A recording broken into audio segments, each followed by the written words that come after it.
तो just confirm me कि recording आप लोगों का मैसेज गया कि नहीं रिकॉर्डिंग का। हाँ হয়েছে। Okay okay sir.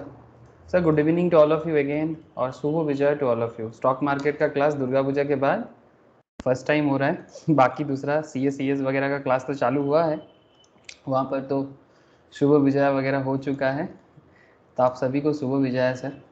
अच्छा सर, स्टॉक मार्केट में आज टेक्निकल एनालिसिस का क्लास है, जैसे कि आप सबको पता होगा। तो टेक्निकल एनालिसिस पे ये आज के क्लास में क्या न्यू टॉपिक डिस्कशन होगा। सर लास्ट वीक याद है आप लोगों को फिबोनाची रिट्रेसमेंट हुआ था। अरे ज्योति, विक्रांत, आप लोगों को याद होना चाहिए, मुझे ऐसा लग रहा है। Yes sir. यस ना? ओके। सर मुझे वो लग मतलब आप बोले थे सर कि इंडिकेटर मतलब ऑटोमेटिक दिखाए थे, वो बताए थे, बोले थे बताएंगे। इंडिकेटर मतलब सर थ्रू से पीक तक मतलब वो सिर्फ सिलेक्ट करना पड़ता है हम लोग को और वो अपने आप दिखा देता है। हाँ अच्छा, वो दिखाने के बारे में मैं बोला था ना।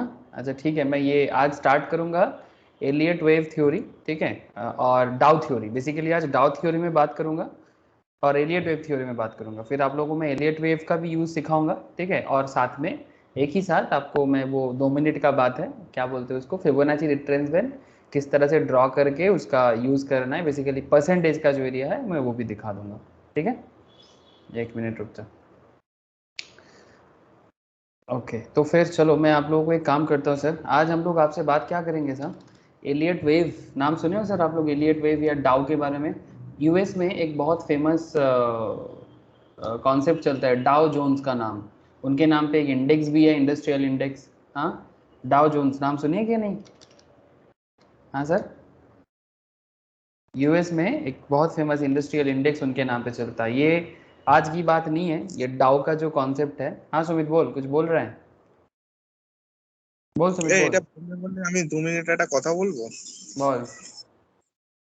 আমি তোমার পুজোর মধ্যে দেখছিলাম যে তোমার ডাউ ফিউচারে বা আমেরিকান স্টক এক্সচেঞ্জে কিভাবে ইনভেস্ট করা যায়।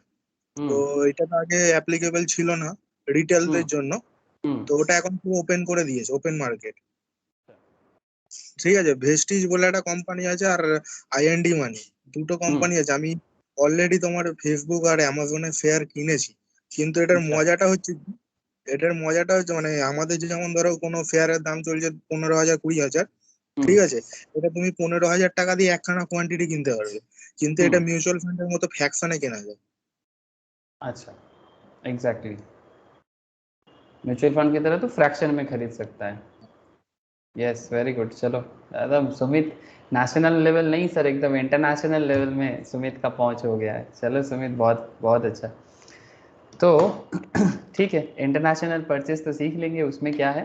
बट बिफोर दैट आप लोगों को मैं इंटरनेशनल जो थ्योरी है, ठीक है, जो स्टॉक मार्केट का टेक्निकल मैटर को बेसिकली कंट्रोल करता है, और नॉट फ्रॉम टुडे, आज का बात नहीं है सब, ये 1800 की ज़माने का बात कर रहा हूँ मैं, मतलब 1900 समथिंग, ठीक है, 1900 साल का बात कर रहा हूँ, ठीक है, 1900 1890 उस टाइम का बना हुआ है। जैसे कि देखो टेक्निकल एनालिसिस पे आप लोग, ये तो ऑब्वियसली पहला क्लास तो है नहीं, ऑलमोस्ट हम लोग एक पर्टिकुलर बैच एंड की तरफ आ रहे हैं सर, ठीक है, मतलब और हार्डली 3-4 क्लास के बाद टेक्निकल एनालिसिस का एक कंप्लीट सर्कल हो जाएगा।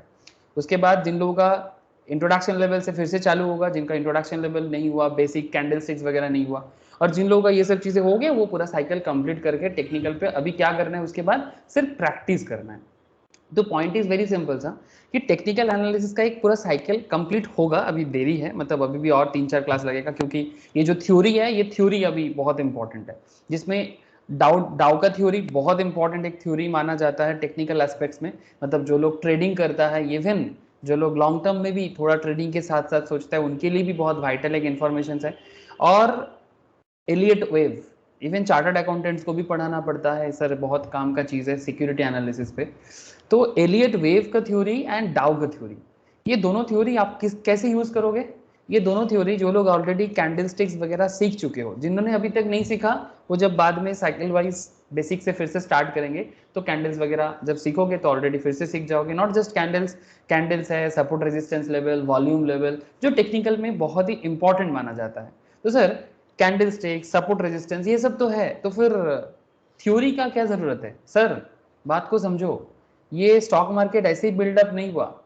ये stock market last 100 years 200 years में फ्रॉम यूएस, लास्ट 300 ईयर्स में यूएस का बिजनेस वर्ल्ड लेवल में सबसे टॉप में गया है।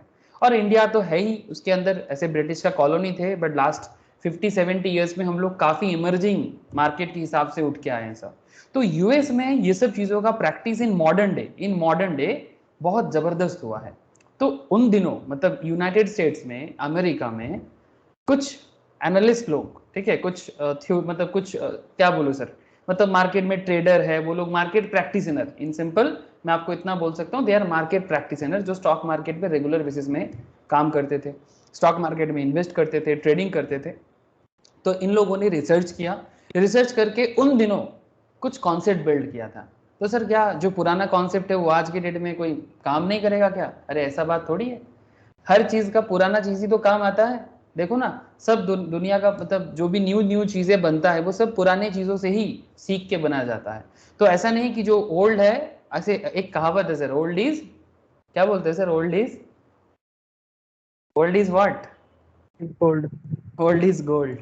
Thank you sir. तो एक्चुअली ये सुनने को आपको लगेगा कि सर इतना पुराना थ्योरी, लेकिन आपको मैं बताऊं, मार्केट में ये डाउ का जो थ्योरी है बहुत ही जबरदस्त कॉन्सेप्ट में काम करता है, along with your candle sticks, along with your बाकी जो भी क्या बोलते हैं उसको, मतलब अलग अलग जो भी टेक्निक्स आप यूज करते हो उसके साथ साथ। तो आज मैं आप लोगों के साथ वही मतलब डाउ के बारे में बात करूंगा, और साथ में एलियट वेव का भी थोड़ा सा कंपैरिजन स्टार्ट करूंगा।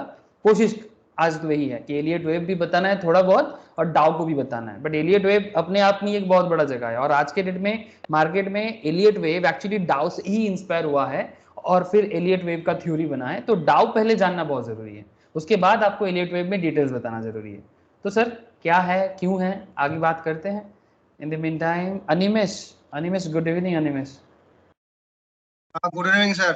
Good evening, शुभ विजय Animesh. हाँ सो गया सर। शुभ विजय, ओके चलो ठीक है। दुर्गा पूजा के बाद हम लोग स्टार्ट हो जाएंगे। जैसे आप देख सकते हो गूगल में, जस्ट मैं अभी आपसे बात करते करते, सुमित से बात करते करते देख रहा था, ये डाउ जोन्स इंडस्ट्रियल एवरेज वगैरह है। अभी ये सब जरूरी नहीं है, these are not necessary now.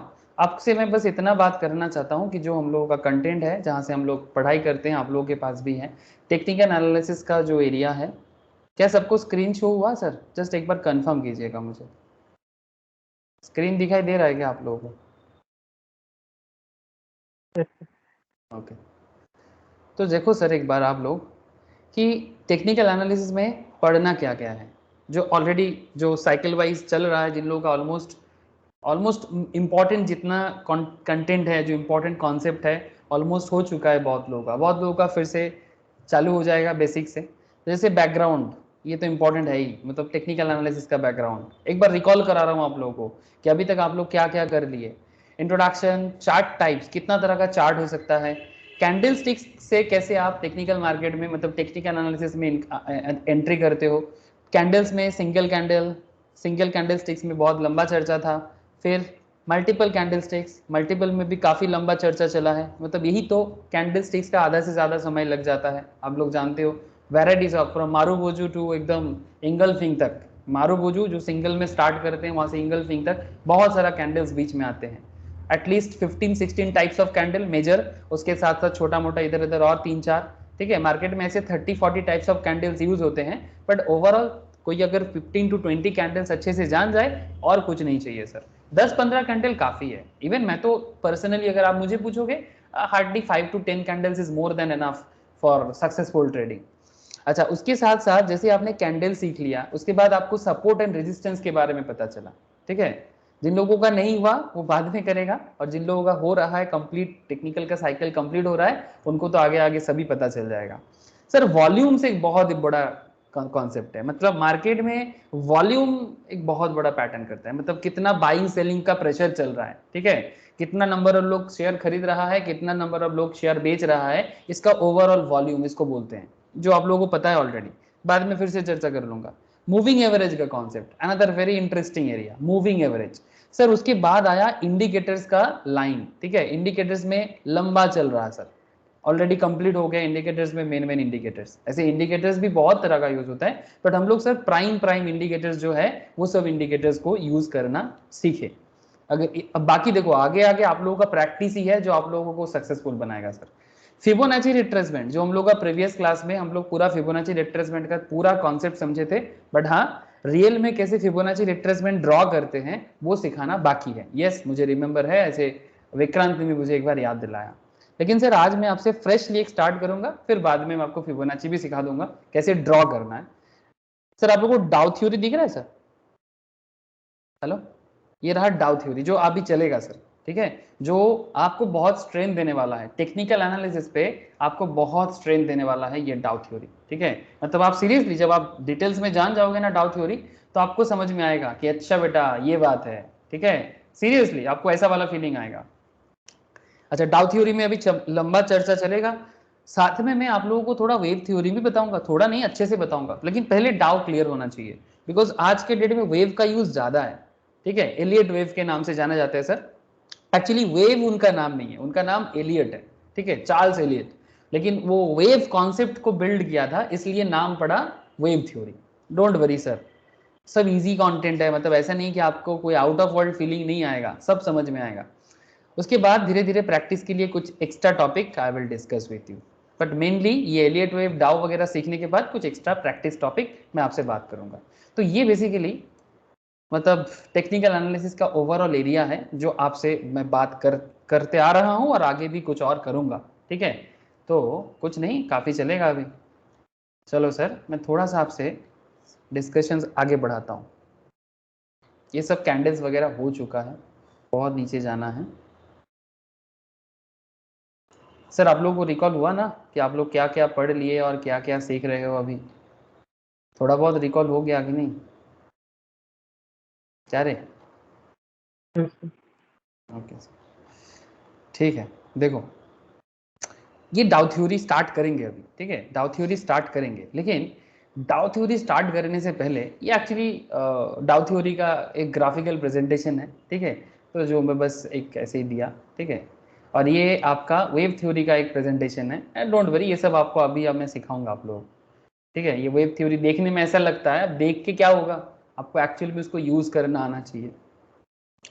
तो सबसे पहले मैं कुछ बात करता हूँ, ठीक है, कुछ बात करता हूँ। सर क्या बात करोगे? सर कुछ नहीं, आपसे पहले मैं ना टेक्निकल एनालिसिस का कुछ इंपॉर्टेंट टेक्निक के बारे में बात करूंगा।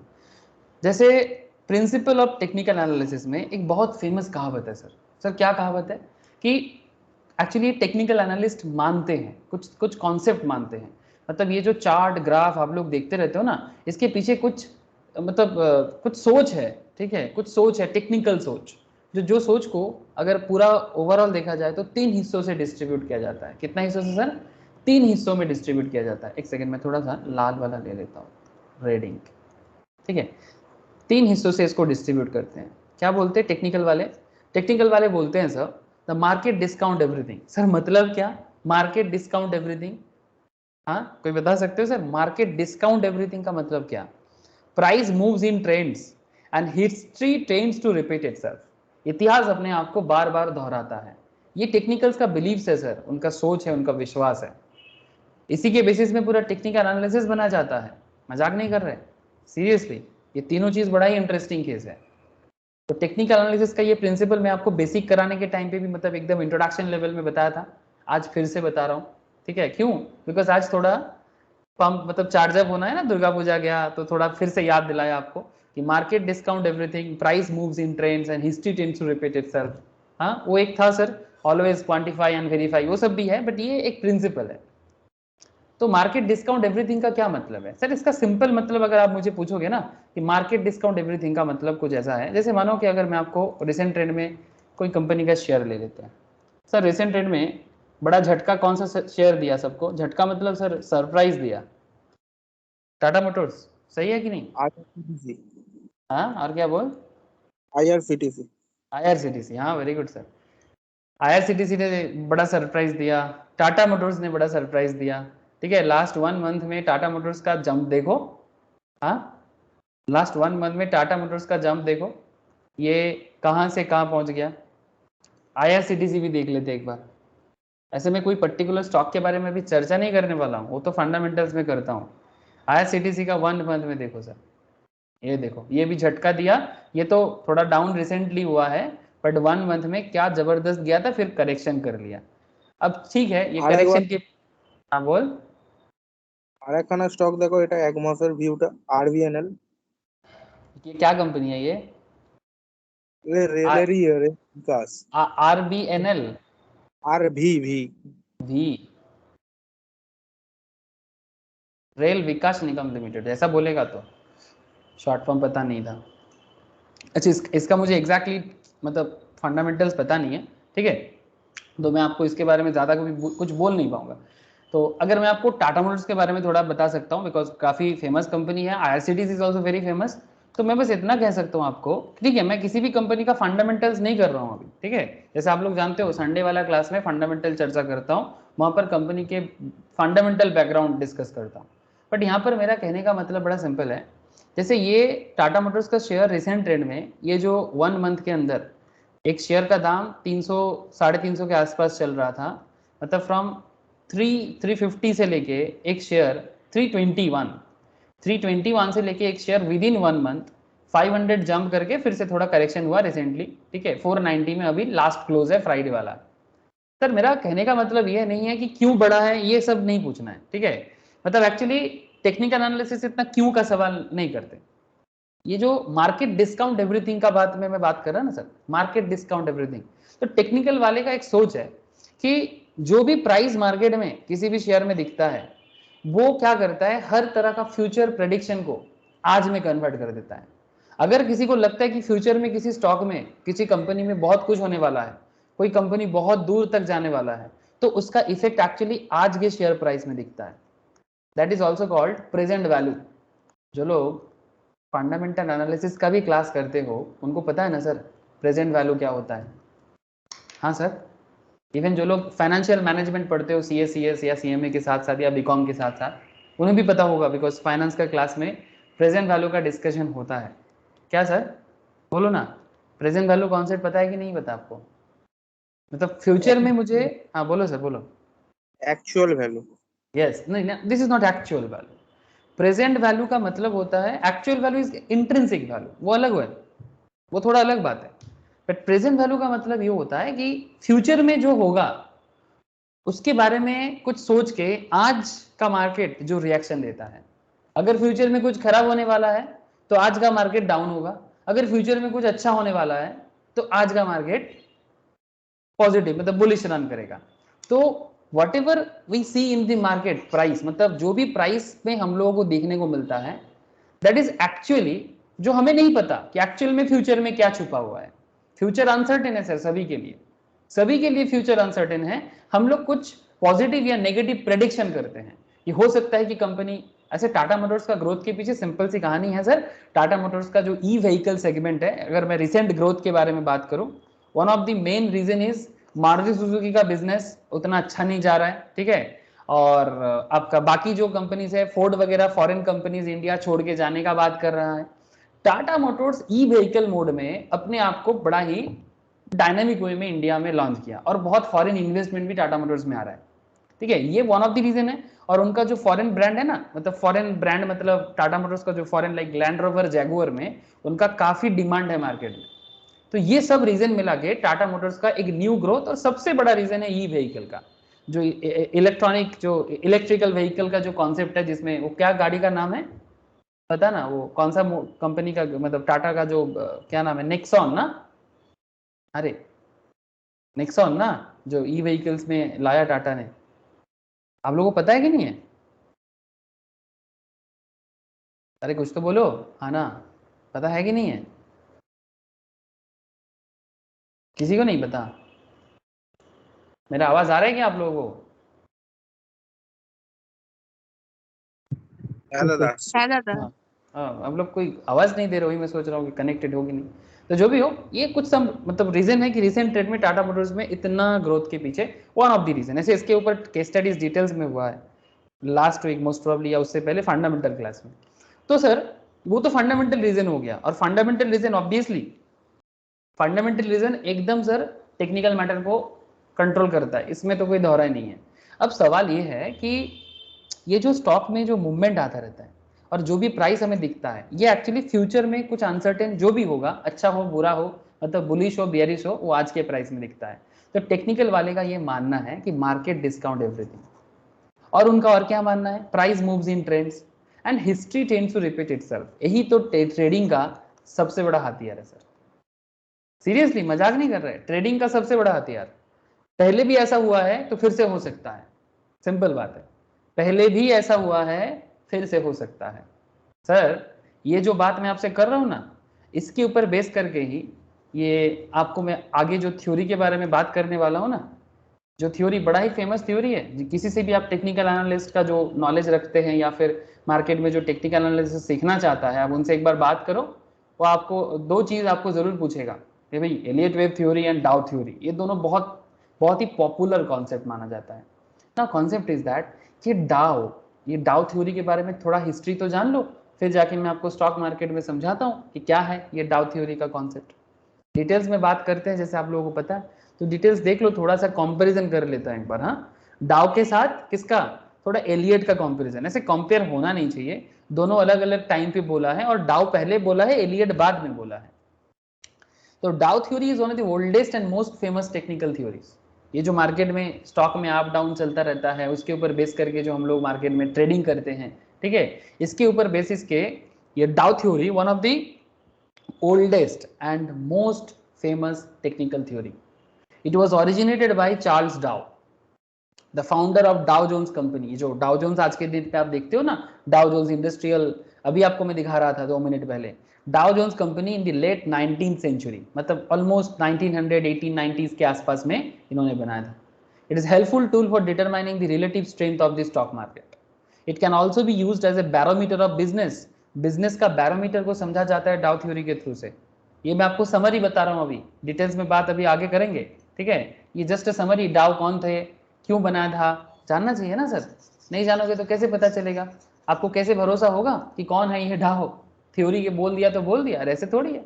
मतलब कोई कविता पढ़ ली, रविन्द्रनाथ टैगोर ने लिखा है, ठीक है, कविता बहुत अच्छा है, बट रविन्द्रनाथ टैगोर कौन है, रविन्द्रनाथ टैगोर का इंपॉर्टेंस क्या है, अगर आपको यही नहीं पता तो फिर आपको वो कविता का वैल्यू नहीं समझ आएगा, ठीक है। तो इसलिए कि कौन है क्यों है जानना जरूरी है, ठीक है। तो एग्जैक्टली जैसे टैगोर का वैल्यूएशन करते हो, हरिवंश राय बच्चन का वैल्यूएशन करते हो, मुंशी प्रेमचंद का वैल्यूएशन करते हैं जो लोग लिटरेचर के लोग होते हैं, वैसे ही हम लोग स्टॉक मार्केट के लोग हैं। हम लोगों को क्या करना है, जैसे देखना है कि भाई डाउ ने क्या बोला था, एलियट ने क्या बताया था, ठीक है, आज के डेट में वॉरेन बफेट क्या कहता है, वॉरेन बफेट के गुरु बेंजामिन ग्राहम क्या कहते हैं, ठीक है। तो दीज आर द थिंग्स जो हमें थोड़ा पता होना चाहिए। The Dow theory is based upon the movements of two indices constructed by Charles Dow and Dow Jones Industrial Average and Dow Jones Transportation Average. Don't worry, मतलब अभी कुछ नहीं है, बस कहानी है। These averages reflect the aggregate impact of all kinds of information on the market. The movement of the market are divided into 3 classification, all going at the same time. The primary movement, यही बात होगा आगे, ठीक है। ऐसे तो 9 types of concept है, but mainly जो कॉन्सेप्ट है दैट इज 3 तरह का, ठीक है, 3 क्लासिफिकेशन। डोंट वरी, मैं सभी नोट शेयर करूंगा, आपको बहुत काम आएगा। Primary movement, the secondary movement, sir क्या है ये सब, एंड द डेली फ्लैक्चुएशन। हाँ सर, एक होता है प्राइमरी मूवमेंट, एक होता है सेकेंडरी मूवमेंट, और एक होता है डेली मार्केट फ्लैक्चुएशन। अरे होता है कि नहीं होता, किसी भी स्टॉक का एक प्राइमरी मूवमेंट होता है कि भाई वो स्टॉक का ये बेसिक नियम है कि ये मूवमेंट क्यों कर रहा है। हाँ, बात कुछ समझ में आ रहा है सर, कि अगर टाटा मोटर्स का अगर मैं बात यहाँ पर कर रहा हूँ, तो टाटा मोटर्स का ये जो लाइन चार्ट आपको दिख रहा है, ठीक है, कैंडल्स में भी मैं आपको बाद में दिखाता हूँ, बट ये जो चार्ट हमें आपको दिख रहा है कि इसका बेसिक ग्रोथ का कारण क्या है, what is the primary reason, that is the first thing. Second, market में अगर 1 डे का देखो, ये देखो कितना सारा फ्लक्चुएशन दिख रहा है सर आपको, up down up down up down up down up down. हाँ, क्या रे, इसको क्या बोलते हैं जानते हो, कुछ लोग इसको मार्केट नॉइज भी बोलते हैं, इसको मार्केट नॉइज भी बोलते हैं, जो डेली फ्लक्चुएशन चलता है, ये लास्ट वाला पार्ट है। तो एक हो गया प्राइमरी रीजन कि क्यों स्टॉक में ग्रोथ है। अगर मैं लास्ट 1 ईयर का बात करूं, टाटा मोटर्स 100 से 500 के आसपास पहुंचा है लास्ट 1 साल में। और जो लोग बहुत दिनों से कनेक्टेड हो सर, उनको तो पता ही है, टाटा मोटर्स का चर्चा आज नहीं लास्ट ईयर से चल रहा है। आई होप सबको पता होगा, सुमित, रोशनी, लोगों को जरूर पता होगा। हाँ रे, पता है कि नहीं है sir, not just Tata Motors, और भी शेयर्स है, बस टाटा मोटर्स यहाँ पर स्क्रीन पे है इसलिए मैं टाटा मोटर्स का नाम ले रहा हूँ। आप दूसरा कोई भी कंपनी का नाम ले सकते हो जो आपको पता है, बट यहाँ पर कंपनी का नाम लेना इज नॉट वेरी इंपॉर्टेंट। आपको समझना चाहिए कि ये सब थ्योरी कैसे काम करता है।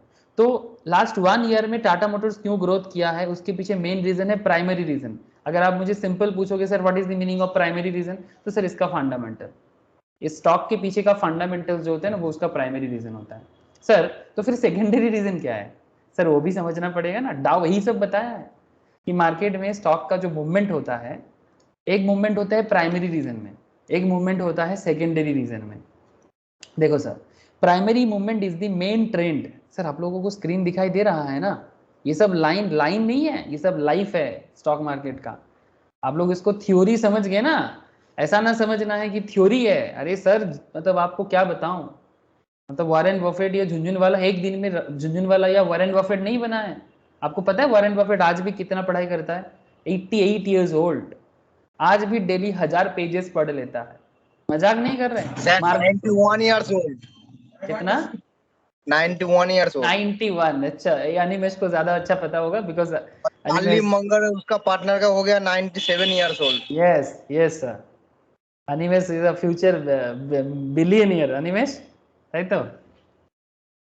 हाँ सर, हाँ कोशिश तो कर रहे हैं। एकदम सर, एकदम कोशिश, एकदम सर, लेकिन कोशिश एकदम लॉजिकल कोशिश करो, बन जाओगे sir.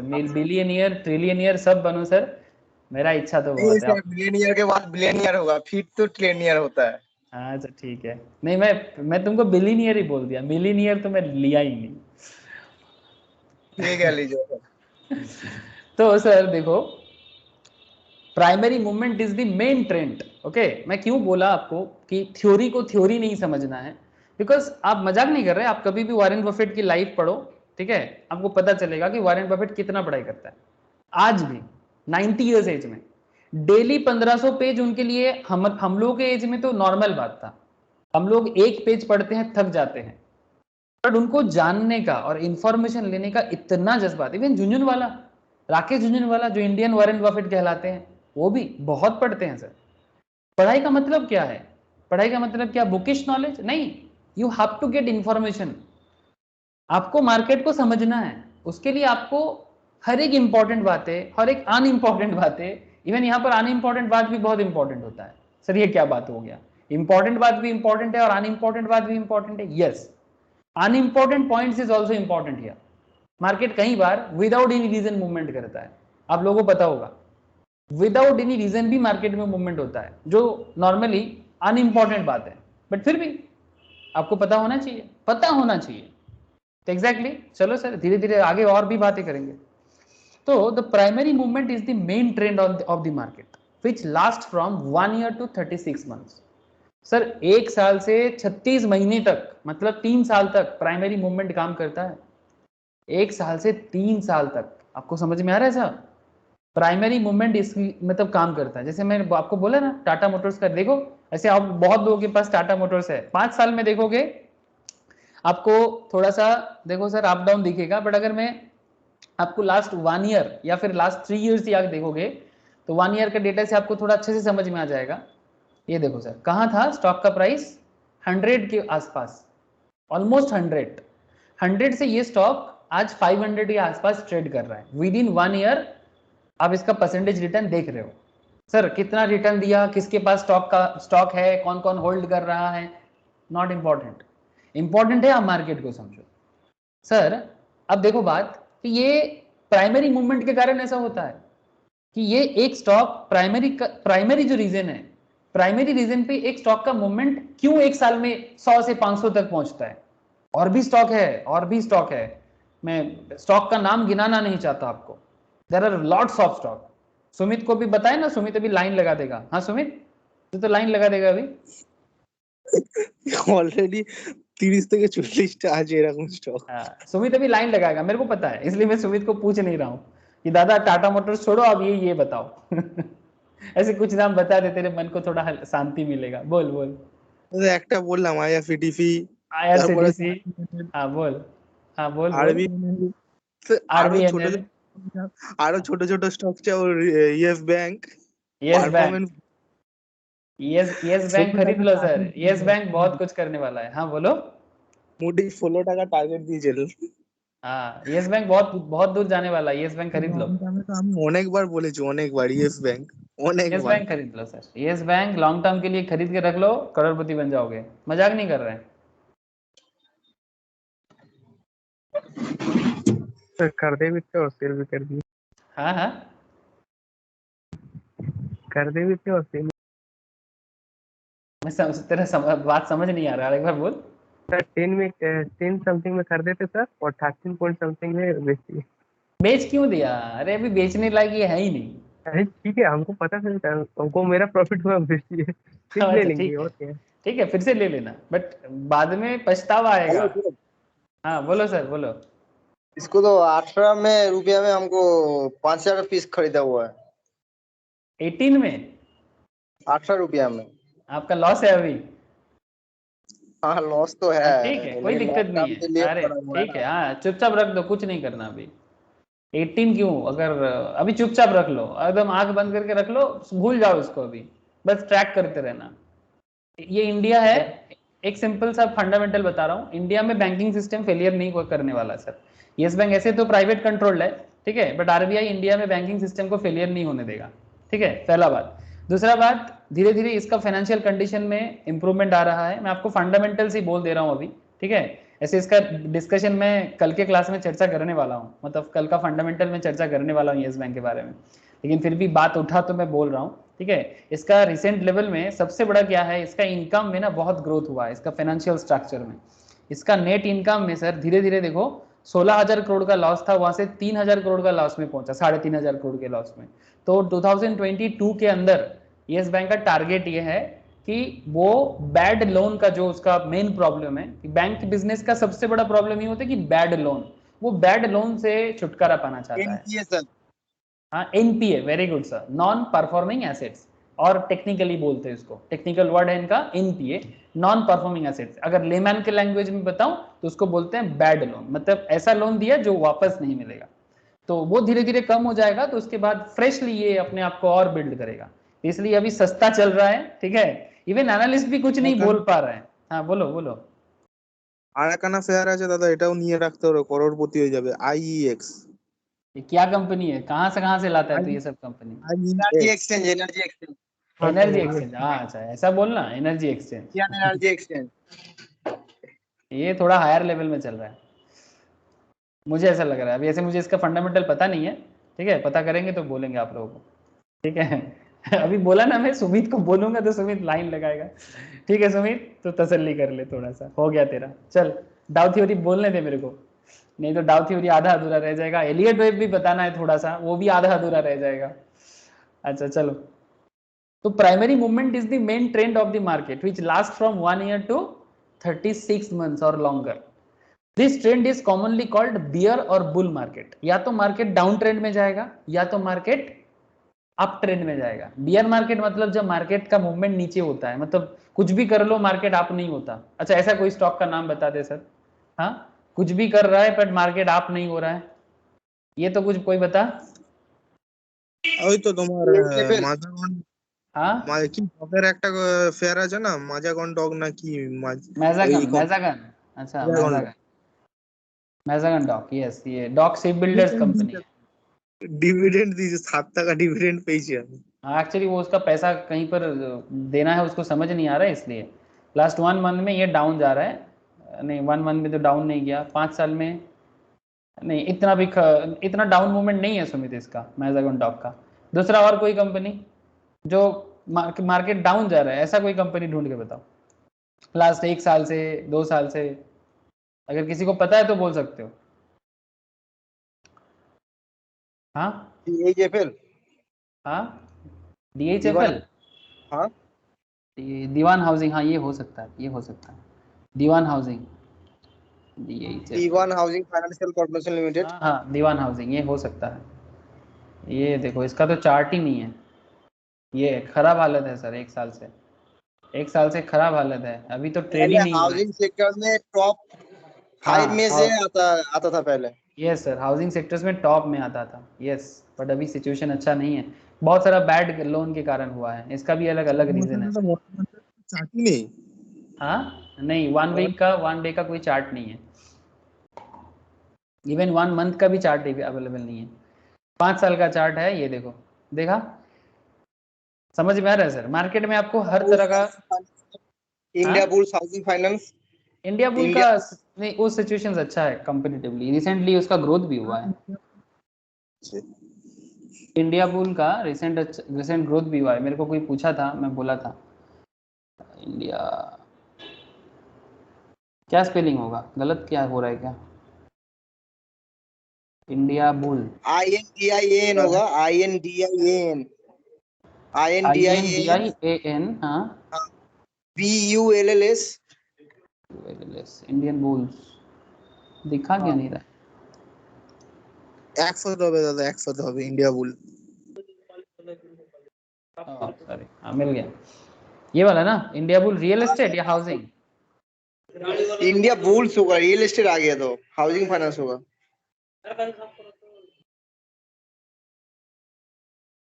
India bulls housing finance, ये वाला। सेकंड में हाँ, इसका रिसेंटली ग्रोथ हुआ है सर, ये देखो, रिसेंटली ग्रोथ था 1 साल में। हाँ, थोड़ा साइडवेज में चल रहा है, थोड़ा साइडवेज में चल रहा है। किसी ने मेरे को यहाँ पर पूछा था ये वाला सिचुएशंस पे, हाँ, इस सिचुएशंस में मेरे को किसी ने पूछा था, तब मार्केट इसका 200 से कम था, 200 से कम था, तो उसके बाद यहाँ गया था। मोस्ट प्रोबेबली प्रिया क्लास में नहीं है, प्रिया मेरे को पूछा था। ओके, ठीक है सर। तो बेसिकली मेरे को आपको स्टॉक के बारे में नहीं बताना था, मैं आपको बस इतना आइडिया देना चाहता था कि प्राइमरी रीजन हर चीज का होता है, ठीक है? तो प्राइमरी एक ट्रेंड होता है, जो प्राइमरी ट्रेंड होता है, the primary movement is the main trend of the bull market या फिर बियर मार्केट। मतलब चाहे उस कंपनी का स्टॉक नीचे की तरफ जाए या ऊपर की तरफ जाए, मतलब बुल मतलब मार्केट अप ट्रेंड, बियर मतलब मार्केट डाउन ट्रेंड। लेकिन सर अब बात आता है सर सेकेंडरी मार्केट मूवमेंट का। सेकेंडरी मूवमेंट क्या होता है? Secondary movement of the market is shorter in duration than primary movement and is opposite in direction. If it lasts from 2 weeks to a month or more, hardly 2 हफ्ता, 1 महीना या hardly 3 महीना तक जाता है। The daily fluctuation are narrow movements from day to day. ये daily का, this fluctuation are not part of the Dow theory. Dow theory daily fluctuations के बारे में ज्यादा कुछ नहीं बोला है, because पुराने जमाने का लोग है ना, लॉन्ग टर्म में भरोसा करता था, ठीक है? The stock market theory, these are the very interesting theory of stock market. However, daily movement must be carefully studied along with primary and secondary movement, and they go to make the longer movement in the market. Sir daily movement को समझने के लिए आज के date में बहुत सारा theory निकल चुका है, बहुत सारा कैंडलस्टिक्स का यूज होता है, तो वो मैटर नहीं है, ठीक है? मैटर ये है कि डाउ कहता क्या है ना सर? आपके मन में ही चल रहा है कि सर डाउ कहता क्या है? प्राइमरी, सेकेंडरी एंड डेली, ये जो 3 केस है, ये तीनों केस समझना पड़ेगा। वेट, इतना जल्दी में कहां जाओगे? Thus, Dow theory's purpose is to determine where the market is and where is it going. आज मार्केट कहां है, यही डाउ का पर्पस था, जो लोग सोच सोच के पागल हो जाते हैं और गलती कर बैठते हैं। Where the market is, आज मार्केट कहां है और कल मार्केट कहां जाएगा, ठीक है? ओ माधो कहां जाओ, ठीक है? कहां जा रहे हो? मार्केट को पूछता था कि भाई कहां जा रहे हो, मुझे भी जाना है, ठीक है? ऑल्दो नॉट हाउ फार और high, although not how far और हाई, ठीक है? The theory in practice states that in the cyclical swing of the stock, हर स्टॉक का एक साइक्लिकल स्विंग होता है। Market averages are successively higher and the successive lows are the higher, then market trend is up and bullish market exist, ठीक है? मतलब market क्या होता था कि अगर हायर मूवमेंट में जाएगा तो बुलिश मार्केट एग्जिस्ट करेगा। कॉन्ट्ररीली, मतलब उल्टा में क्या होता था, इफ द सक्सेसिव हाईज, मतलब हाई होने के बाद सक्सेसिव लो आता है, मतलब पहले हाई हुआ फिर लो की तरफ जा रहा है और लोअर कर रहा है, then direction of the market is down and bearish market exist. Now sir, ये बुल मार्केट, बियरिश मार्केट, ये तो आप लोगों को पता चल ही रहा है ना तब से। जैसे मैंने आपको इंडिया बुल हाउसिंग का दिखाया, इंडिया बुल हाउसिंग में कभी बियर मार्केट दिखा आपको, कभी बुल मार्केट दिखा। जैसे ये क्या है, this is called beer market, ठीक है? टाटा मोटर्स में आपको क्या दिखा? टाटा मोटर्स में आपको बुल मार्केट दिखा, ठीक है? टाटा मोटर्स में आपको बुल मार्केट दिखा। एक टाइम टाटा मोटर्स का भी क्या था, जब टाटा मोटर्स का बियरिश मार्केट हुआ था, है ना? जैसे अगर आपको मैं लास्ट 5 साल का डेटा शो करूं तो आप देख सकते हो टाटा मोटर्स का बियर मार्केट, देख रहे हो सर? आज कहां है, कल कहां गया, फिर परसों कहां से कहां पहुंचा। ये अप डाउन के पीछे रीजन काम करता है और इसी के ऊपर डाउ ने काम किया। कुछ प्राइमरी रीजन ढूंढा, कुछ सेकेंडरी रीजन ढूंढा और कुछ डेली फ्लक्चुएशन। जैसे daily fluctuation is not part of डाउ, बट आज के डेट में आपके पास डेली मूवमेंट को देखने का बहुत सारा तरीका है। हाँ सर, आप लोगों को कनेक्ट कर रहा है ना पॉइंट्स? क्या रे, आप लोगों को कनेक्ट कर रहा है कि नहीं कर रहा है? बोलो ना। Okay. Thus, the Dow theory's purpose is to determine where the market is and where it is going, although not far or high.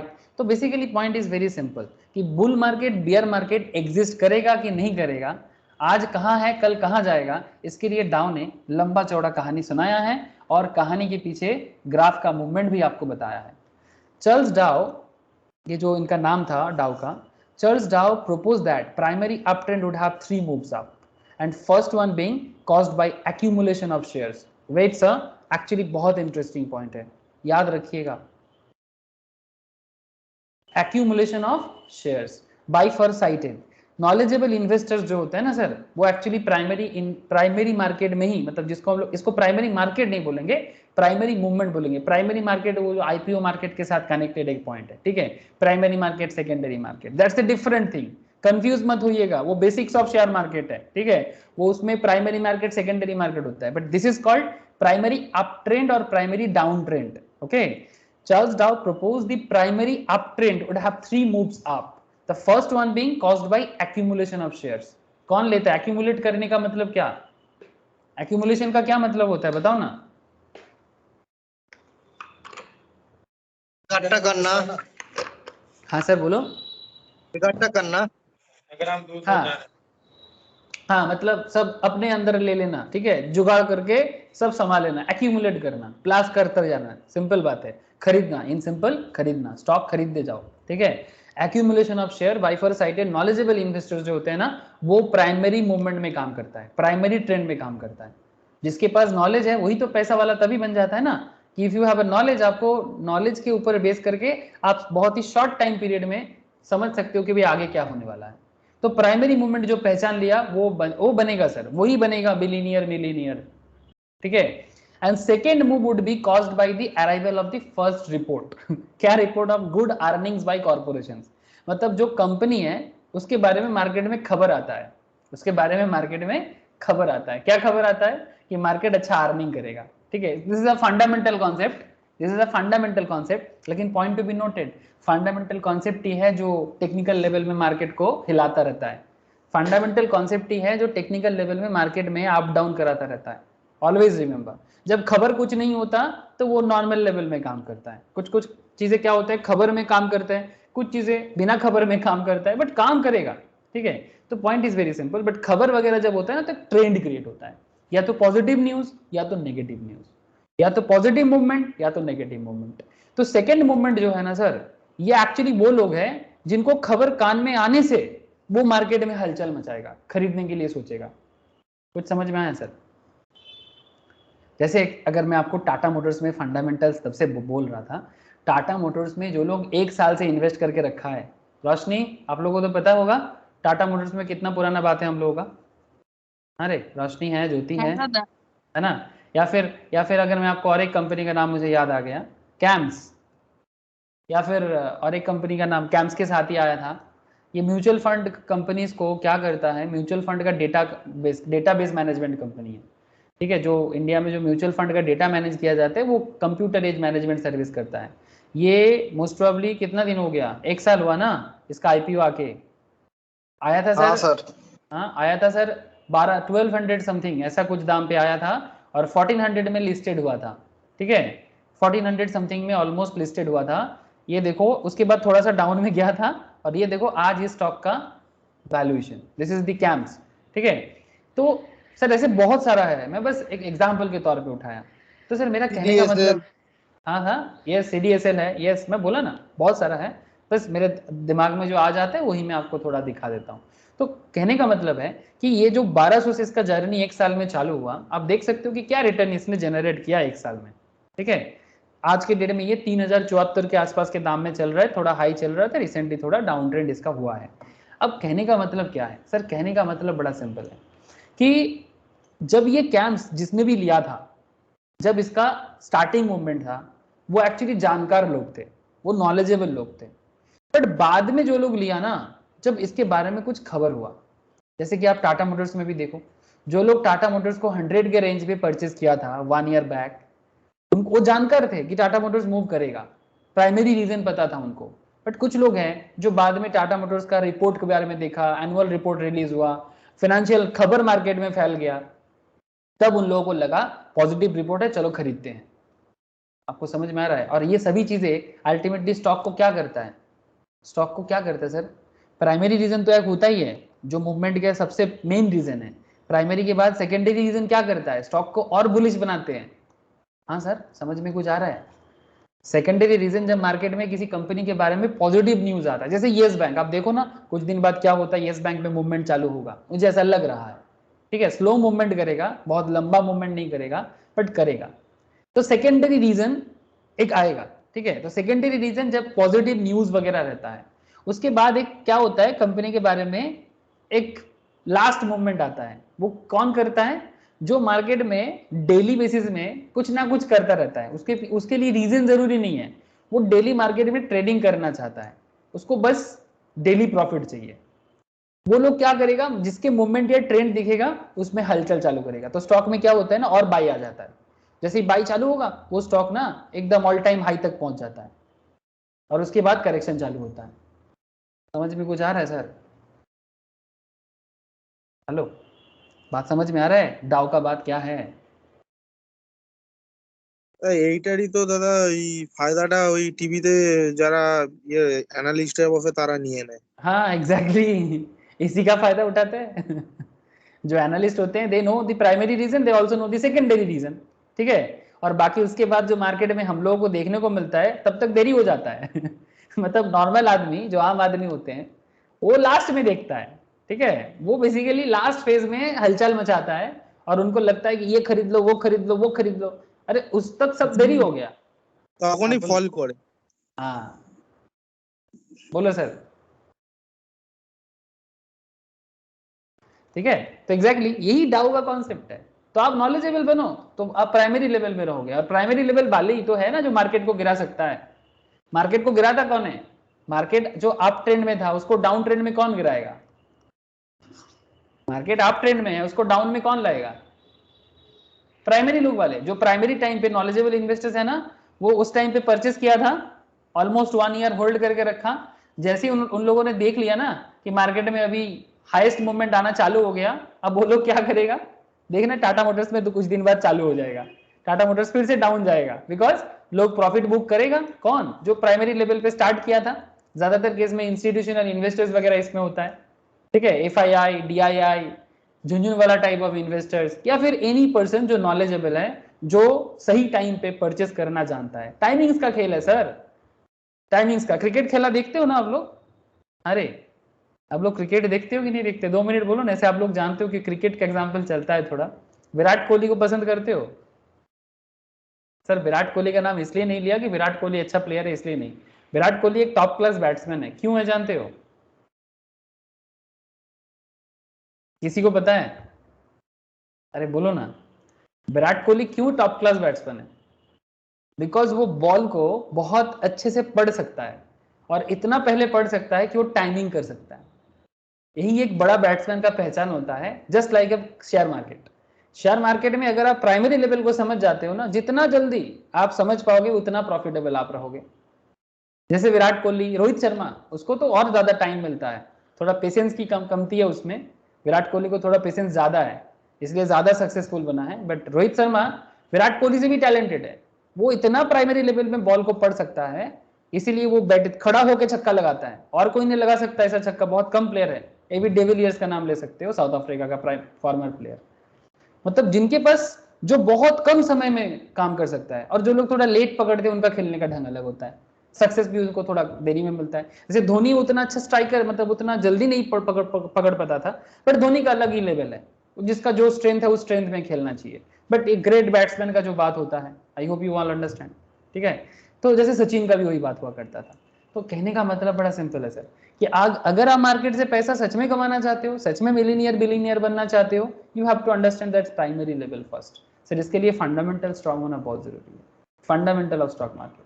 और ये डे टू डे मार्केट को समझने के लिए टेक्निकल इज वेरी इंपॉर्टेंट। जो अभी बात कर रहे हैं डाउ थ्योरी, टेक्निकल बात है, this is a technical matter. But डाउ भी बता रहा है, देखो डाउ भी वही बता रहा है, ठीक है। मैं ही अकेला नहीं बता रहा हूं कि फंडामेंटल फंडामेंटल नहीं, फंडामेंटल इज वेरी इंपॉर्टेंट।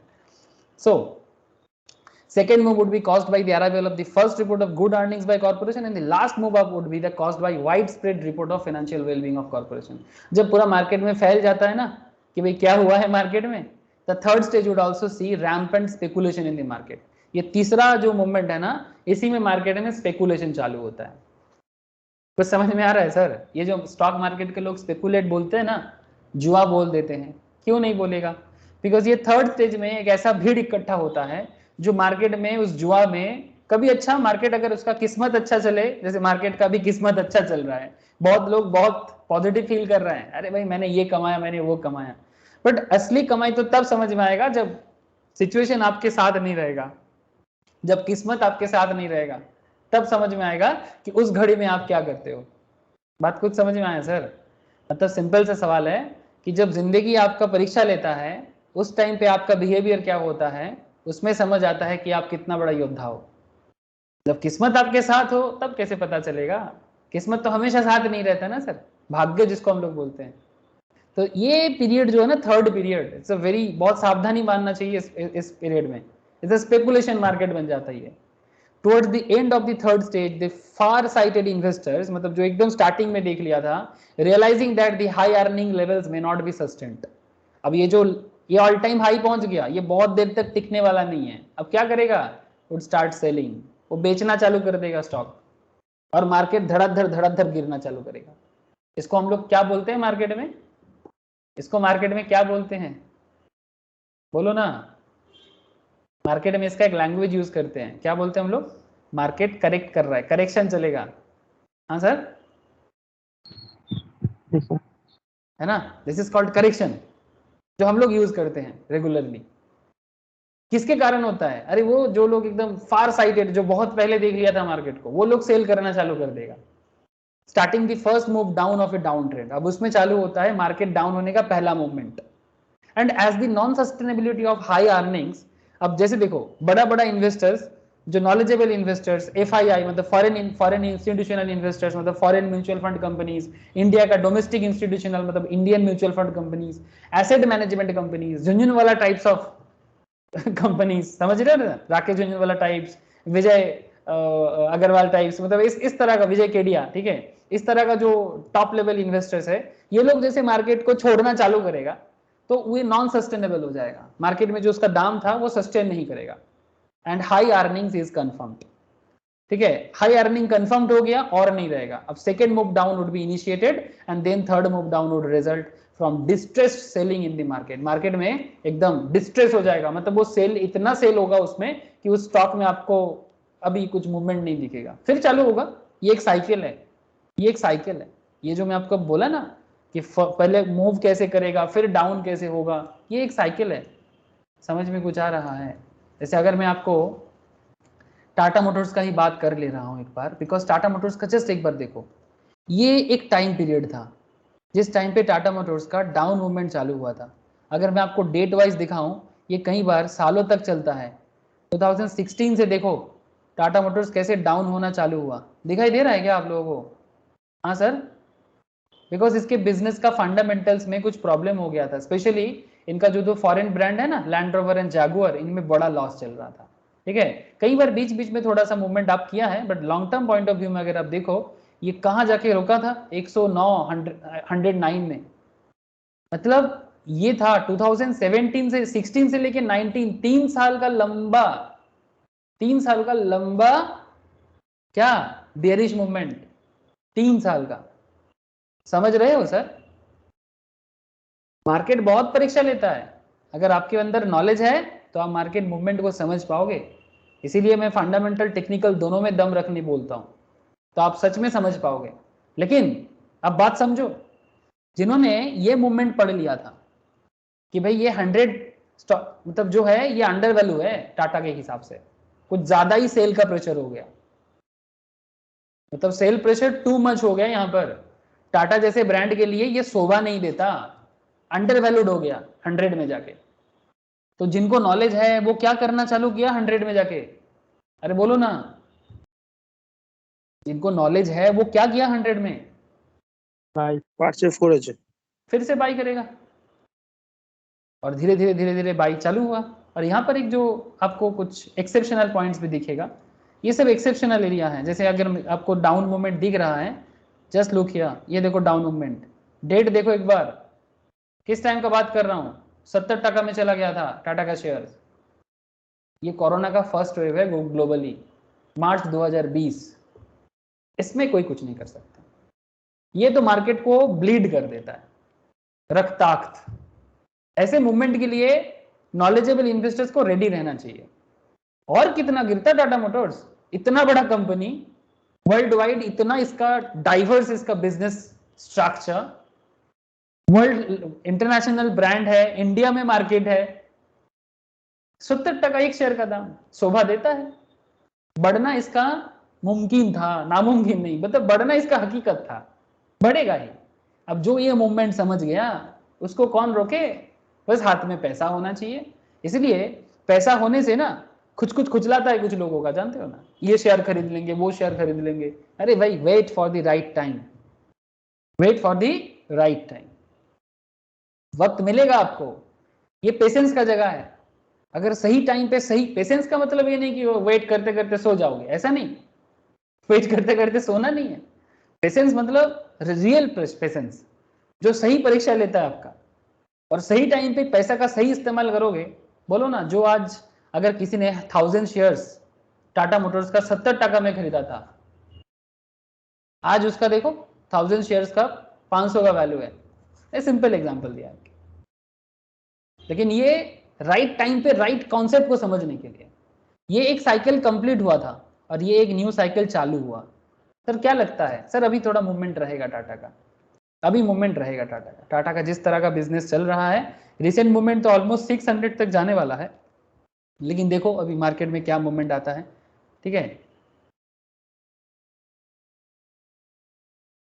समझ में कुछ आ रहा है? ऐसे तो टाटा के बारे में बात तो 1 साल से चल रहा है, लेकिन point is very simple sir. जैसे और एक कंपनी के बारे में मेरे को बहुत ही मतलब आस्था था, that is D mart, Avenue super mart. ये स्टार्टिंग डे से बात होता है इसके बारे में।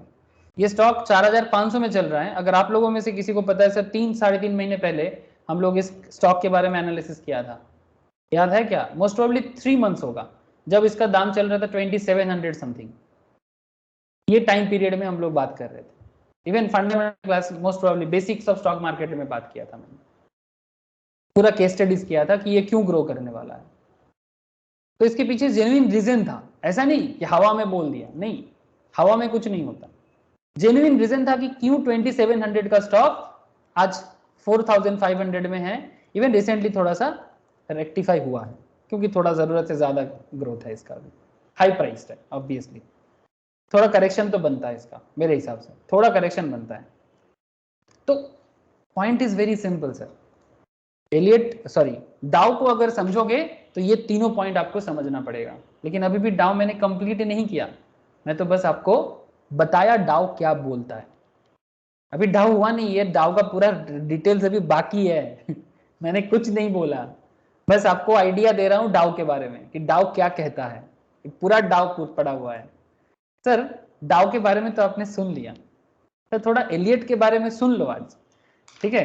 क्योंकि मैंने सोचा कि आज डाउ और एलियट दोनों आपके साथ शेयर करेंगे, ठीक है? आप ऐसे बोल सकते हो कि इट्स लिटिल बिट कंपैरिजन, नहीं कि knowledge about 2 famous theory in the market, कि Dow theory and as well as Elliott wave theory, ठीक है?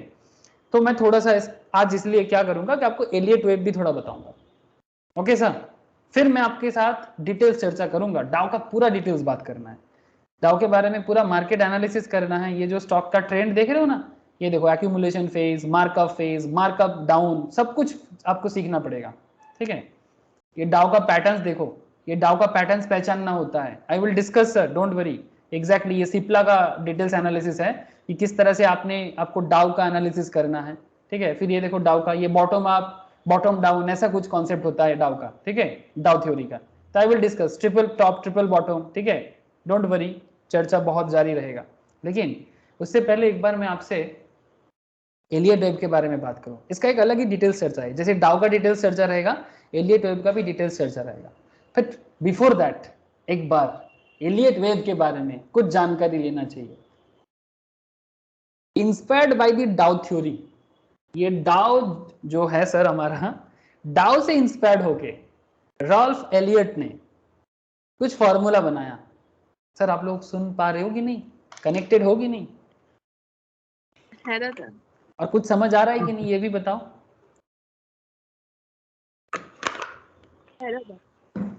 Thank you sir. Inspired by the Dow theory and by the observation found throughout nature, Ralph Elliot formulated Elliott wave theory. नाम दिया गया Elliott wave. Wave इनका नाम नहीं है, इनका नाम ये है रल्फ एलियट। एलियट वेव इनको इसलिए दिया गया बिकॉज इन्होंने कुछ वेव फाइंड आउट किया, वेव को फाइंड आउट किया। बड़ा मजेदार पॉइंट है। समुंदर देखा आप लोगों ने सर? अरे आप लोग समुंदर देखा? Yes sir. पूरी में जाओ तो ज्यादा अच्छा समझ में आता है। वेव इन पूरी, चलो पूरी घूम के आते हैं थोड़ा सा। क्या बोलते रहे इसको, ओशियन का वेव को? ठीक ही लिखा ना मैं, पूरी सी। बस एक बार इमेज देखना चाहता हूँ। अरे वाह, ये वाला देखो सर, ये इसको क्या बोलोगे, वेव बोलोगे कि नहीं बोलोगे? इसको हम लोग बंगाली में क्या बोलते हैं? ढेउ बोलते हैं ना, हम लोग बंगाली में बोलते हैं ढेउ, ठीक है। पुरी का ढेउ बड़ा फेमस ढेउ है सर। मतलब ऐसे इंडिया में बहुत कम बीच ऐसे हैं जिसका ढेउ बहुत ऊंचा होता है, पूरी उसमें से एक है। एक इंसान से भी बड़ा होता है, मैंने देखा।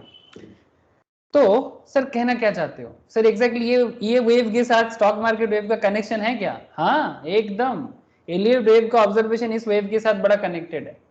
सर कैसे? अगर आप लोग कभी भी पुरी हो या दीघा कहीं पर भी जाके समुद्र के सामने 2 मिनट भी खड़े रहते हो ना, 2 मिनट 10 मिनट खड़े रहो, आपका एक नॉलेज गैदर होगा। क्या बोलो तो? वेव ना ऐसे थोड़ा सा टाइम लेके आता है, मतलब ऐसा नहीं कि आ रहा है आ रहा है। देखना कि कभी कभी ना 1-2 सेकंड के लिए आप देखना कि समुद्र में ढेउ नहीं चल रहा है, 1-2 सेकंड के लिए देखना कि थोड़ा शांत पड़ गया है, उसके बाद अचानक से एक बढ़ा देता है। क्या मैं सही बोल रहा हूँ sir? This is my observation. मैंने कुछ सारा बीचों में देखा है। जैसे मैंने वेस्टर्न पार्ट्स ऑफ इंडिया में मुंबई बीच देखा, मैंने ईस्टर्न पार्ट्स में दीघा, हमारे घर के सामने वाला जो है, सबके घर के सामने दीघा, मैंने पुरी वाला बीच, ठीक है, ये सब में मैंने ऑब्जर्व किया कि कभी कभी बीच बीच में थोड़ा शांत पड़ जाता है, थोड़ा कुछ कुछ सेकंड के लिए कभी कभी। मतलब ऐसा नहीं लगता कि कुछ बड़ा चल रहा है, बट अचानक से वो इकट्ठा होकर एक बड़ा छलांग मारता है। क्या लगता है सर, मैं सही बोल रहा हूँ?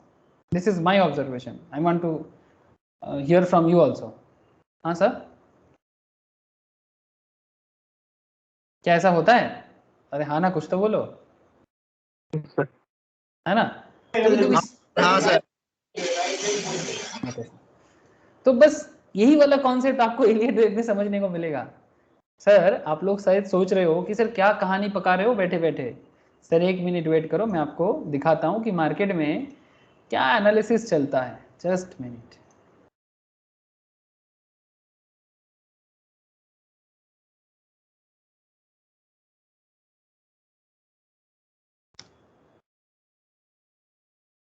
Just minute.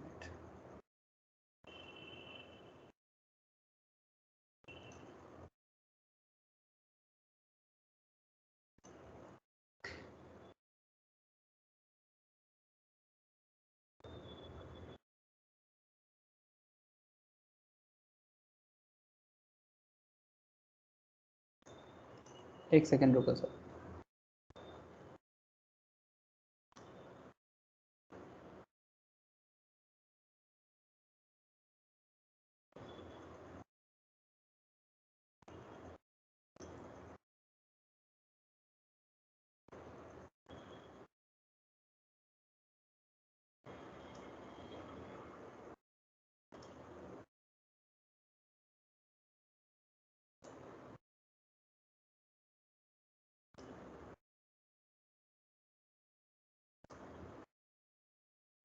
सर एक बार देखो, स्क्रीन में कुछ दिख रहा है क्या? हेलो, स्क्रीन दिखाई दे रहा है ना? कैंडल चार्ट वगैरह दिख रहा है?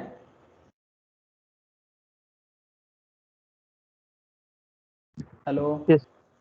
Okay sir. तो जस्ट मैं आपको एक बार शो कर रहा हूँ कि देखो इसका यूज़ करने का कितना बड़ा जगह है आपके सामने। मैं बस अभी दिखाऊंगा एक बार, उसके बाद आप लोगों को मैं बाद में दिखाऊंगा। ये देखो सर, क्या दिख रहा है? एलियट इम्पल्स वेव दिख रहा है क्या? Elliott triangle wave, Elliott triple combo wave, Elliott के नाम पे काफ़ी सारा आपको दिख रहा होगा। अरे दिखाई दे रहा है कि नहीं दे रहा है? कैसे यूज़ करना है, कैसे ड्रॉ करना है, पहले जानोगे तब ना, उससे पहले क्या जान पाओगे।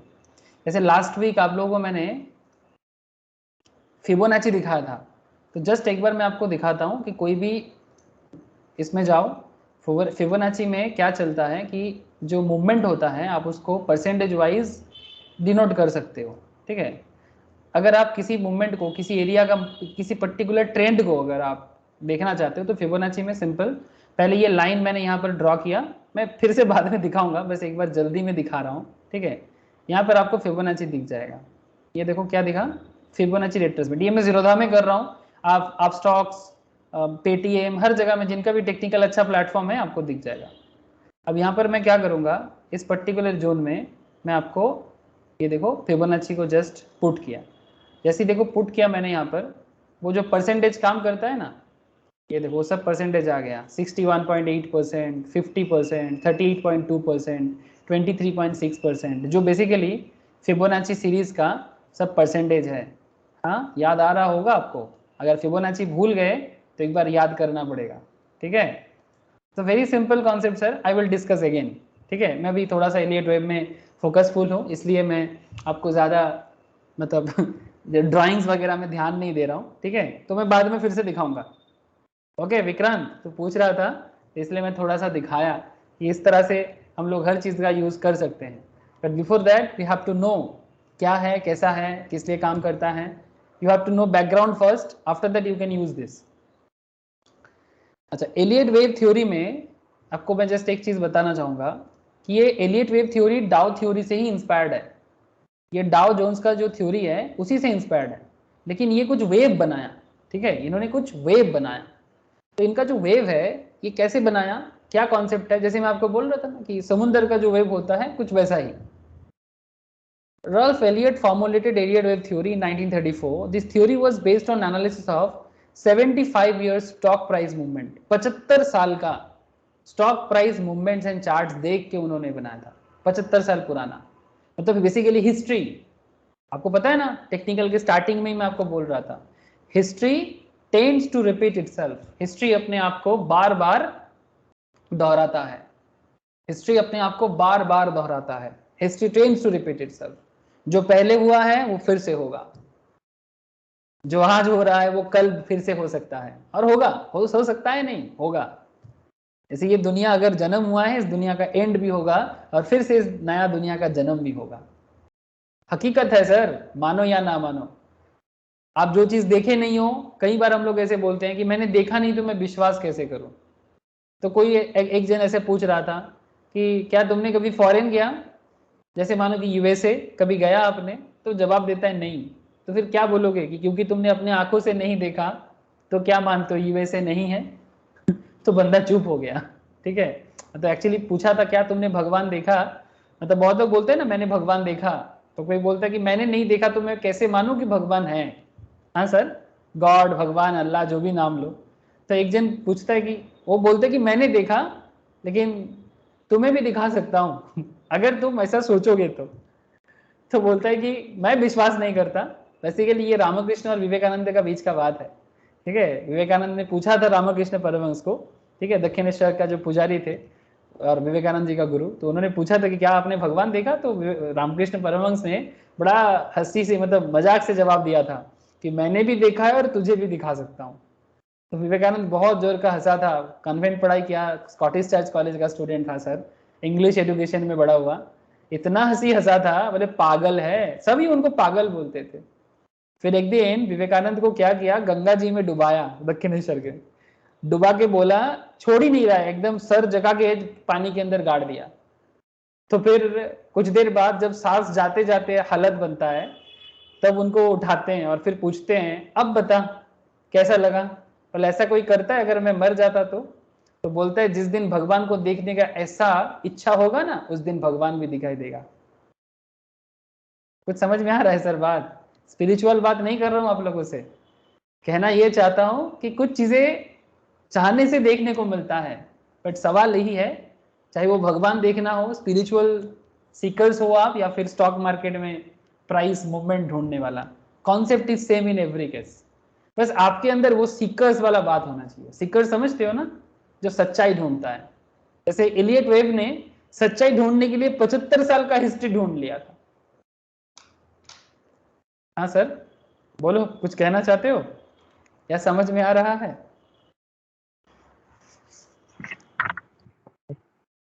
सर आप लोगों को ये विवेकानंद और रामकृष्ण जी का हिस्ट्री, ये वाला कहानी पता था क्या किसी को? हाँ गजब कहानी है सर, सीरियसली। हाँ वेरी गुड सर। ऐसा मतलब ये सब कहानी से बहुत सीख मिलता है। मतलब विवेकानंद जी ने बहुत परीक्षा लिया था रामकृष्ण का, ऐसे गुरु का परीक्षा लेना भी चाहिए। हाँ लेकिन बाद में विवेकानंद बहुत शर्मा गया था, बोले हम किसका परीक्षा ले रहे हैं, ये तो खुद ही भगवान है। बोले मैं खुद भी देखा, तेरे को भी दिखा सकता हूँ। इसीलिए दक्षिणेश्वर टेम्पल इतना फेमस हुआ है, इसीलिए लोग कलकत्ता आते हैं। तो जैसे कालीघाट तो बहुत पुरानी की बात है, बट दक्षिणेश्वर के इतना पॉपुलर हुआ है।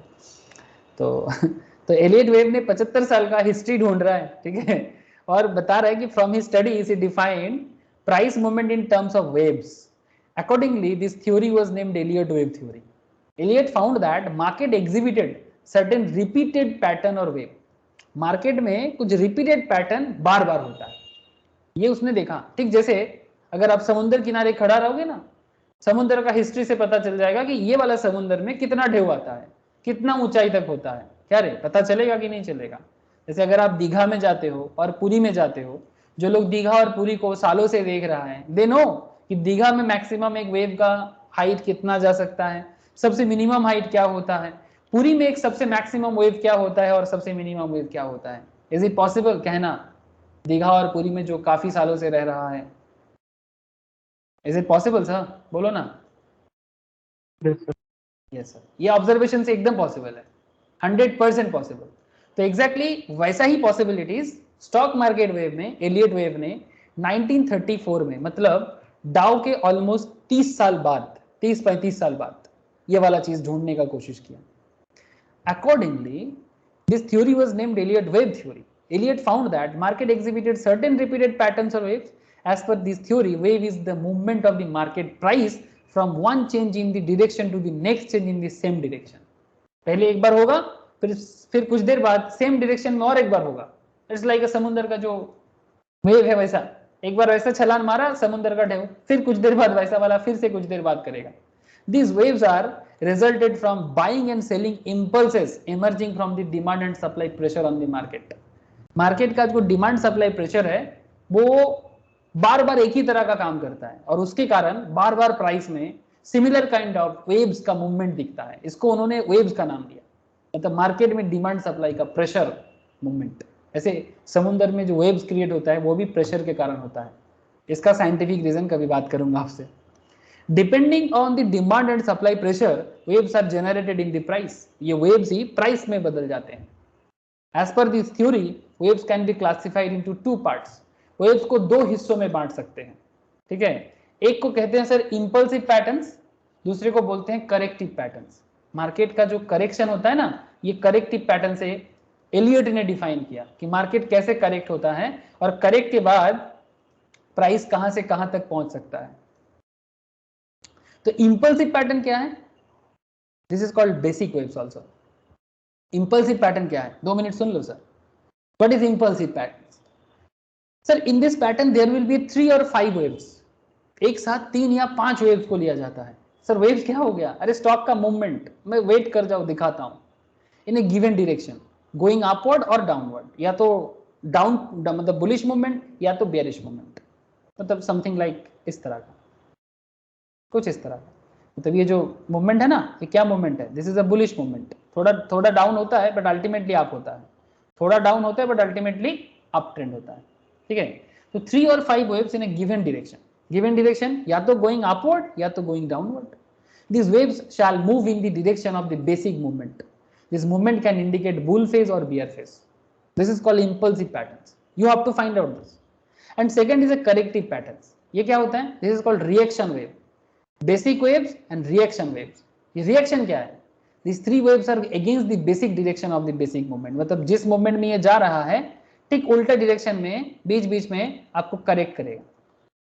अब ऐसे बोल सकते हो करेक्ट करता है, रिएक्शन करता है. ये बहुत चल गया अभी थोड़ा नीचे आ जा, अरे बहुत चल गया अभी थोड़ा नीचे आ जा, अरे इतना जा मत जा थोड़ा नीचे आ जा, अरे अरे इतना हाई में क्यों जा रहा है, नीचे आ जा नीचे आ जा, बहुत चल गया. समझ में कुछ आ रहा है सर? रिएक्शन करेक्ट करता है अपने आप को. Correction involves correcting the earlier rise. ये जो इतना ऊंचाई तक गया था ना उसको करेक्ट करता है. या फिर जो इतना नीचे चला गया जैसे टाटा का हुआ था 100 में चला 70 में चला गया था, पागल है क्या? टाटा मोटर्स का शेयर का दाम 70 रुपया, इतना बड़ा कंपनी का, हाँ इतना वैल्यूएबल कंपनी का 70 रुपीज पर शेयर, पागल है क्या? चलो आप करो, देखो आप करते करते 500 में पहुंचा दिया. समझ में आ रहा है सर? तो ये वेव्स का बात है. ये वेव्स आइडेंटिफाई करना पड़ता है. सर कैसे सिखाएंगे, don't worry. In case of bull market and fall in case of bear market. Correction involves correcting the earlier rise. In case of bull market में bull market को correct करके bear कर देगा और bear market को correct करके bull कर देगा. पैसा कमाने के लिए this is the best area. Wealth create करना है, billionaire बनना है, आपको ये ढूंढना है. और short selling करना है, ठीक है? किस टाइम पे सेल करके निकल जाना है वो भी ढूंढना है ना. ये भी billionaire बनने के दोनों चाहिए. किस टाइम पे खरीदोगे और किस टाइम पे बेचोगे दोनों इंपॉर्टेंट है. कब छोड़ देना चाहिए और कब रख देना चाहिए. You have to know this. कब छोड़ना है और कब खरीदना है. ये जिस दिन सीख जाओगे अंदर से उस दिन आपको कौन रोकता है सर? उस दिन कोई नहीं रोक पाएगा. तो ये basic waves and reaction waves कुछ देखने में कैसा होता है देखो. मतलब अगर मैं ऐसा बोल सकता हूँ corrective pattern and impulsive pattern. Wave के भाषा में बोलूँ तो एलियट के भाषा में बोलूँ तो impulsive pattern and corrective patterns. ये कैसे देखने में होता है देखो सर. यहाँ पर एक डायग्राम है एग्जैक्टली जैसे स्टॉक मार्केट में दिखता है. 135 a directional movement which has separated or corrected by wave of 2 and 4 termed as corrective movement.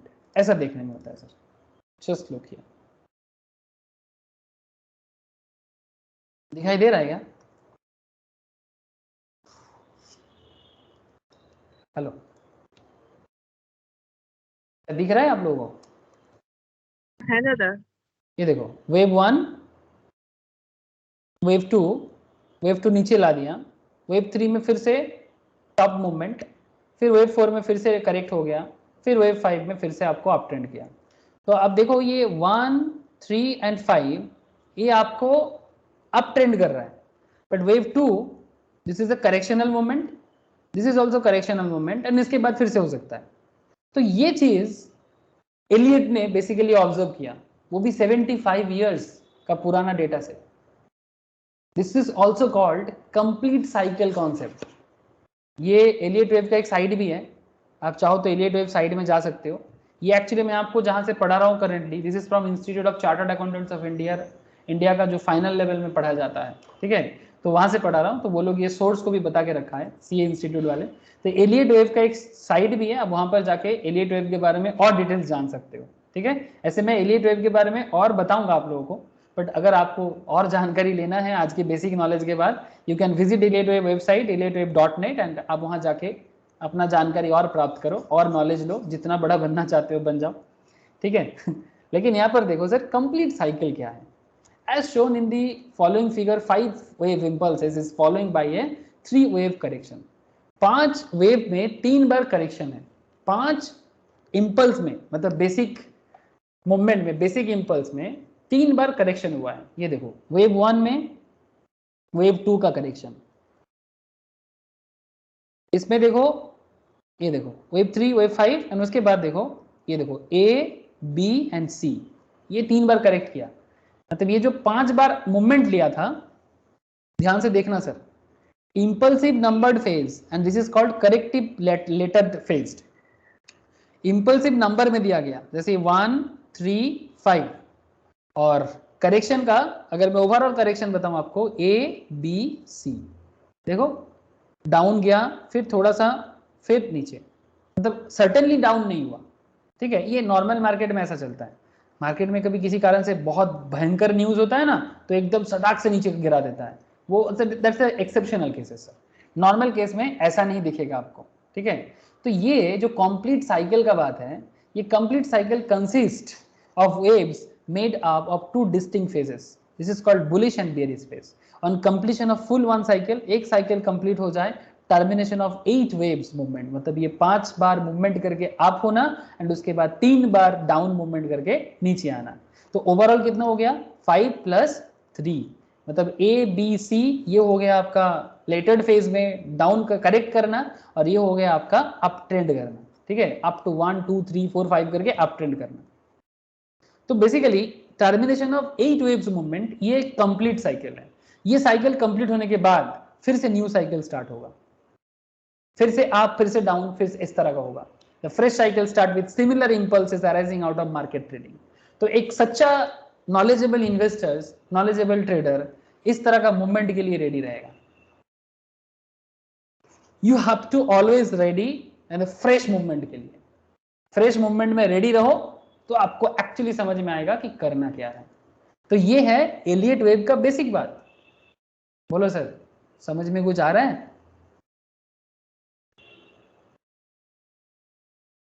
Hello, हाँ सर, समझ में आ रहा है ना। तो ये एलियट वेव का बेसिक बात है, ठीक है। जैसे चाहे आप टाटा मोटर्स को देख लो, चाहे आप कैम्स को देख लो, जो कंपनी देखना है देखो, ठीक है। आपको ये बात समझना पड़ेगा कि किस तरह से ट्रेडिंग करोगे, ट्रेडिंग करो। जिस तरह से अगर आप इन्वेस्टमेंट करोगे, इन्वेस्टमेंट करो, इन्वेस्टमेंट लॉन्ग टर्म सोच हो गया। बट अगर आप ट्रेडिंग का भी सोचते हो ना, बेसिकली वेव थ्योरी यूज करके लोग ट्रेड करता है, ठीक है, तो आप थोड़ा लॉन्ग टर्म ट्रेड करो, स्विंग ट्रेडिंग करो, तो आपको स्विंग समझना पड़ेगा ना। स्विंग समझोगे तब ना आप कुछ प्रॉफिट कर पाओगे। इसके लिए आपको वेव को डिटेल्स में समझना पड़ेगा, ठीक है। तो आज तो मैं आपको बस ओवरव्यू ही बता पाया, ठीक है। मैं डिटेल्स आपको नहीं बता पाया, क्यों? बिकॉज आज मैं थोड़ा सा कंपेयर कर रहा था, ठीक है। मैं आज आपको बस थोड़ा बहुत कंपेयर कर रहा था कि आप एक बार देखो कि एलियट क्या कहता है और डाउ क्या कहता है। तो डाउ ने जो कहा, एलियट बस उसी पैटर्न को फॉलो करके आप बाद में जब खुद पढ़ोगे ना, आपको समझ आएगा कि वो डाउ से ही इंस्पायर होकर एलियट ने अपना थ्योरी को बनाया, और उसी से वेव थ्योरी आज बहुत पॉपुलर है, डाउ से भी ज्यादा पॉपुलर, ठीक है। पर डाउ के बिना वेव, शायद एलियट वेव वो वाला वेव का कॉन्सेप्ट नहीं ले सकता, शायद, आई डोंट नो। ऐसे छोटा किसी को नहीं करना चाहिए, सब अपने अपने जगह में महान है सर, ठीक है।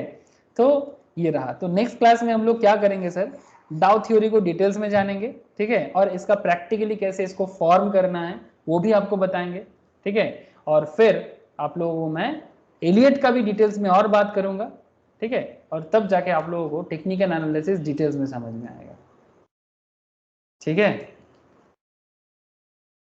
बोलो सर, बोलो। आज तो मेरा डिस्कशन यहीं तक है। विक्रांत, सुमित, रोशनी, ज्योति, बोलो सर। अनिमेश, समझ आ रहा है कि नहीं? हाँ सर। है ना सर? ओके, है दादा। ठीक है। तो फिर एक काम करो, आप लोग घर में ना एक बार एलियट वेव, ये नोट्स मैं शेयर कर देता हूँ, आप लोग के पास तो नोट्स है भी, आप चाहो तो एक बार घर में इसको रिपीट करो। रिपीट करके आप लोग खुद से थोड़ा सा एलियट वेव और इसके बारे में जितना रिसर्च करना करो, elliotwave.net में जाओ और जानकारी हासिल करो। फिर ग्रुप में जैसे आप लोग बात करते हो आजकल, बहुत अच्छा लगता है व्हाट्सएप ग्रुप में, टेलीग्राम पे आप लोग ऐसे एनालिसिस देते जाओ, ठीक है। नेक्स्ट क्लास में हम लोग एलियट वेव और डाउ का यूज़ सीखेंगे, ठीक है, कि कैसे इसको यूज़ करना है, ड्राइंग करना है, ठीक है, एक साथ ही सब बता देंगे आप लोगों को, ठीक है सर। तो फिर आज इतना ही है, नेक्स्ट वीक मिलते हैं। अच्छा, कल संडे का क्लास है, फंडामेंटल का क्लास होगा कल शाम को, ठीक है।